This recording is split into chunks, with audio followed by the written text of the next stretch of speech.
இன்று கார்த்திகை தீபம். திருவண்ணாமலையில் மாலையில் கார்த்திகை தீபம் மலையின் உச்சி மீது ஏற்றப்படுகிறது.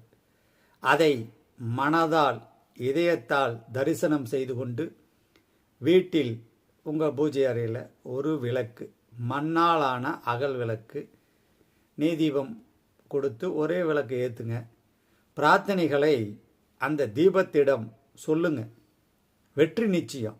அடுத்த தீபத்துக்குள் என் வாழ்க்கையை வளமாக, செல்வ வளமாக, அருள் வளமாக, ஆரோக்கிய வளமாக, குழந்தைகளுக்கு திருமணம் நடக்க வேண்டியது இருந்தால் நடக்க வேண்டும், குழந்தை பாக்கியம், நல்ல வேலை, நல்ல வீடு, இப்படி உங்கள் பிரார்த்தனைகளை இன்று தீபத்தை ஏற்றி ஓராண்டுக்குள் என் வாழ்வை மாற்று அருணாச்சலா என்று முறையிட்டால் வாழ்வு நிச்சயமாக மலர்ந்தே தீரும். கவலைப்படாதீங்க.